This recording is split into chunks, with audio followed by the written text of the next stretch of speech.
Hello and welcome back.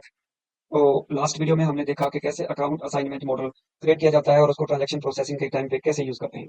तो आज हम नेक्स्ट ट्रांजैक्शन कोड देखने वाले हैं FPT1 और रेकरिंग डॉक्यूमेंट का। तो इसमें सेम सिनेरियो है कि इसको हम क्रिएट कैसे करना है और इसको यूज कैसे करना है। देखिए, ये जो रेकरिंग डॉक्यूमेंट होता है, ये पीरियड एंड और एन ईयर एंड क्लोजिंग में इसको यूज किया जाता है। तो क्योंकि ये इसलिए होता है कि कुछ एक्सपेंसेस कंपनी में ऐसे होते हैं जो एवरी मंथ पे करने होते हैं।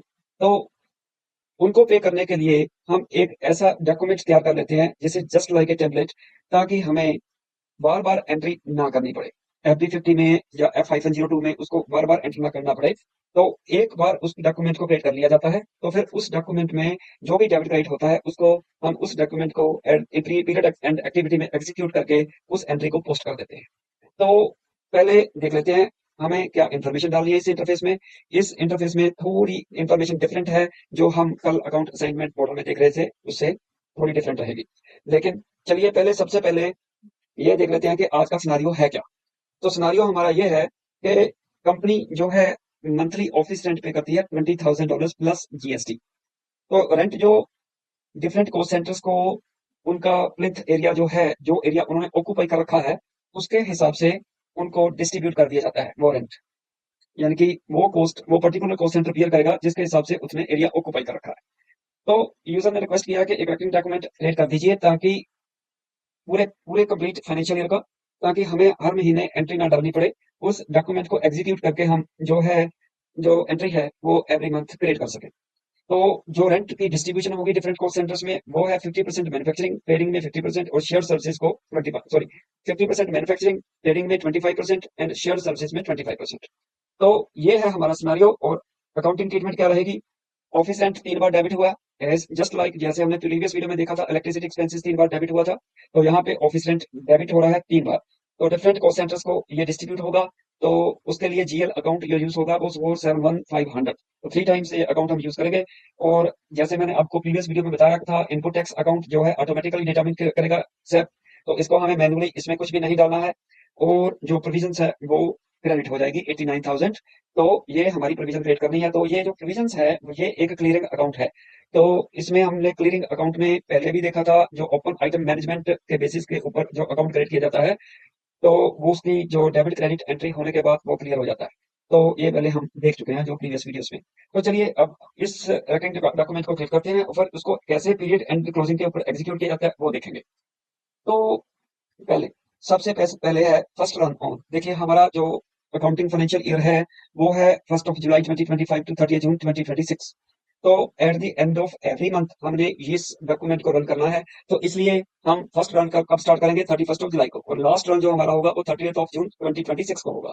और इंटरवल इन मंथ्स कितना होगा? 1 महीना। पर मंथ हमें ये एंट्री पोस्ट करनी है। तो इसको हम यूज करेंगे। और इसके अलावा बाकी इंफॉर्मेशन उठा लेगा अपने आप सिस्टम, इसको डालने की जरूरत नहीं है। ये डॉक्यूमेंट टाइप, ये डॉक्यूमेंट टाइप क्या होता है इसके बारे में थोड़ा सा बता देता हूँ। डॉक्यूमेंट टाइप जो होता है वो बेसिकली जो हमारा जो एक एंट्री हम जहाँ पे डालते हैं वहां पे एक हेडर पार्ट और एक लाइन आइटम का पार्ट, हमने पहले भी देखा था कि उस इंटरफेस के दो हिस्से होते हैं। एक हेडर पार्ट होता है, हेडर पार्ट में ये डॉक्यूमेंट टाइप डाला जाता है। तो ये जो हमारा नंबर रेंज होता है, जैसे हमारा डॉक्यूमेंट क्रिएट होता है, जैसे हम देखा 10000000000 जो अकाउंट जो हमारा डॉक्यूमेंट क्रिएट होता है जब हम एंट्री पोस्ट करते हैं, तो उसको ये मैनेज करता है डॉक्यूमेंट टाइप। तो जो जनरल लेजर का जितनी भी जनरल लेजर में एंट्री होती है उसके लिए डॉक्यूमेंट टाइप यूज किया जाता है SA। ये देखिए GL अकाउंट डॉक्यूमेंट आ गया SA। तो करंसी तो हमारी है, उसमें करना नहीं है कुछ। तो इसमें हम रेफरेंस डाल देते हैं मंथली, जो हमारा फिक्स्ड रेंटल एक्सपेंस है वो हम डाल देते हैं यहाँ पे। और नीचे चलते हैं और यहाँ पे है हमारी फर्स्ट लाइन आइटम। तो फर्स्ट लाइन आइटम में हमने क्या डालना है, तो वो हमारा ये सिनारियो दे रखा है, इसके अकॉर्डिंगली हम यूज कर सकते हैं। या मेरे को क्वेश्चन ये है कि क्या हमें वो तीनों एंट्री डालनी चाहिए, तीनों, या कोई अकाउंट असाइनमेंट मॉडल क्रिएट कर लेना चाहिए, वो यूज कर लें हम यहाँ पे, तो कैसा रहेगा? तो चलिए एक अकाउंट असाइनमेंट मॉडल यूज करते हैं इस एंट्री में। तो अकाउंट असाइनमेंट मॉडल जो है वो क्रिएट करना पड़ेगा फिर से। तो मैं जल्दी से एक अकाउंट असाइनमेंट मॉडल क्रिएट कर देता हूँ। तो अकाउंट असाइनमेंट मॉडल जो है हमारा, एक सेशन यहाँ खोल लेते हैं। तो यहाँ पे accounting, financial accounting, general ledger, document entry, reference document, और ये है अकाउंट असाइनमेंट मॉडल। तो अभी रेंट का क्रिएट करते हैं। तो this is rent, rent expense 1 create कर लेते हैं। ये बता रहा है कि अभी है नहीं है, ये क्रिएट नहीं हुआ, तो क्रिएट कर लेते हैं इसको। तो करेंसी हमारी AUD रहेगी, चार्ट ऑफ अकाउंट हमारा INT रहेगा, सैंपल टेक्स्ट जो है हमारा fixed rental expense, fixed monthly monthly rental expense, ये हमारा। तो इसमें कैलकुलेट टैक्स और इक्विलेंस। तो अभी इसकी डिटेल डाल देते हैं यहाँ पे। 40, कंपनी कोड हमारा आपको पता ही है, QA13, sorry this is QA13। और GL अकाउंट हम अपने सिनारियो के हिसाब से कौन सा यूज कर रहे हैं, 471500। यहाँ पे हो गया 471500, तो ये आ गया ऑफिस रेंट। तो यहाँ पे P1 हम यूज करेंगे क्योंकि सर्विस परचेज करने जा रहे हैं हम। कॉस्ट सेंटर हमारा QCCD, ये देखिए मैन्युफैक्चरिंग का कॉस्ट सेंटर है, ये मैन्युफैक्चरिंग, और इसका इक्वलेंस है 50%। देन 40 QA13 417500, P1 QCCV 02, इसका है 25%। और 40 QA13, सॉरी यहाँ पे 471500, 471500, 471500। देन P1 यहाँ QCCV 03 and 25%, and credit is provisions. This is 100%. Hold on. सो ये कह रहा है कि 471500 एग्जिस्ट नहीं कर रहा कंपनी कोड में, तो कैसे हम क्रिएट करेंगे, कैसे एग्जिस्ट करवाना है इसको, ये हमने प्रीवियस वीडियो में भी देखा था, लेकिन अभी फिर से अभी इसको क्रिएट करते हैं।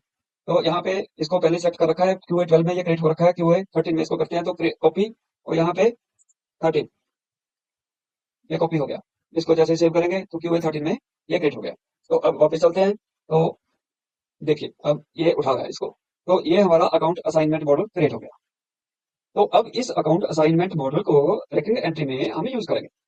तो यहाँ पे हमें लाइन आइटम्स बताने की जरूरत नहीं है इस अपने डॉक्यूमेंट को। तो यहाँ पे अकाउंट असाइनमेंट में यूजर यूज करते हैं first run in the past, वो इस वार्निंग को इग्नोर कर दीजिए, और रेंटल एक्सपेंस वन अपने आप आ गया जो हमने क्रिएट किया। तो यहाँ पे हमारा तो जो डेबिट है वो 2000 और ये 22,000, ये हमारा अमाउंट है जो एवरी मंथ हमें डिस्ट्रीब्यूट करना है। तो अभी इस अकाउंट असाइनमेंट मॉडल के हिसाब से ये हमारी लाइन आइटम्स क्रिएट हो गई, लेकिन अभी भी मिसलेनियस प्रोविजंस की जो आइटम लाइन आइटम है वो ब्लू दिखाई दे रही है। इसका मतलब इसमें अभी भी कुछ इन्फॉर्मेशन पेंडिंग है। डबल क्लिक करेंगे तो यहाँ पे देखिए, यहाँ पे ये मैंडेटरी फील्ड है जिसको हमें डालना है, मंथली फिक्स्ड रेंटल एक्सपेंसेस का टेक्स्ट हम डाल देते हैं। तो अभी इसको फिर वापस ओवरव्यू पे जाते हैं, तो ये हमारा ओवरव्यू क्रिएट हो गया। लेकिन यहाँ पे एक ध्यान रखिएगा कि यहाँ पे जो हमारी इनपुट टैक्स अकाउंट का यहाँ पे लाइन आइटम क्रिएट नहीं होगा। ये कब होगा, जब हम at the end of month every month इसको एग्जीक्यूट करेंगे, इस रेकरिंग डॉक्यूमेंट को। तो अभी इसको हम सेव कर लेते हैं। तो ये हमारा डॉक्यूमेंट क्रिएट हो गया, 9100000000। तो ये हमारा डॉक्यूमेंट तो क्रिएट हो गया। अब इसको इस क्रिएट किए हुए डॉक्यूमेंट को पीरियड एंड पे यूज कैसे करना है, अब वो देखते हैं, उस पार्ट पे चलते हैं। तो क्योंकि वो पीरियड एंड एक्टिविटी है, तो इसलिए ये पीरियोडिक प्रोसेसिंग जो है इसमें आएगी।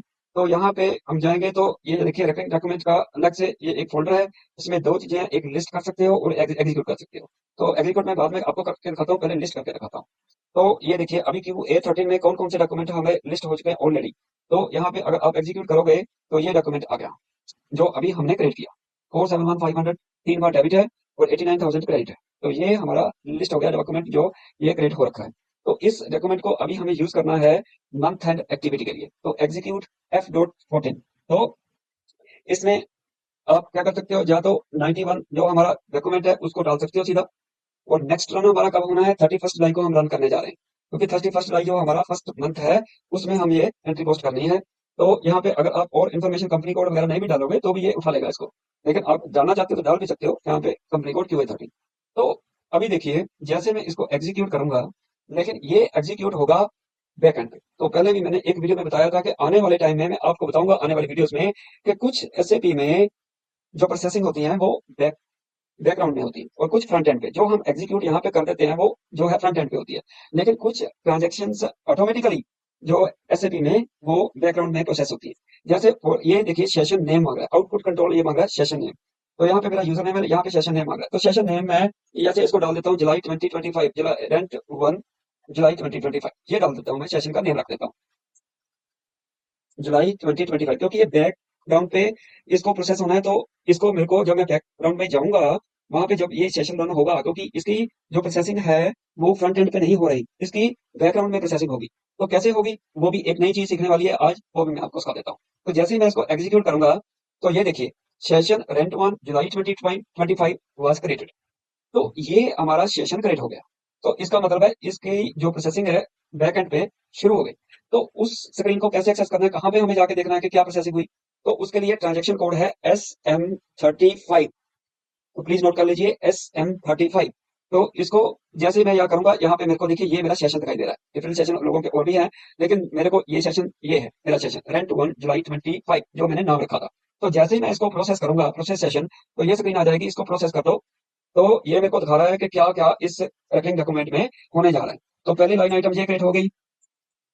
तो ये सेकंड, इसको आप करते चले जाओ, तो इसको क्लिक करते चले जाओ। ये ऐसे तीन आइटम जो हैं ये क्रिएट हो गए। तो ये कहता है कि processing of batch input session completed.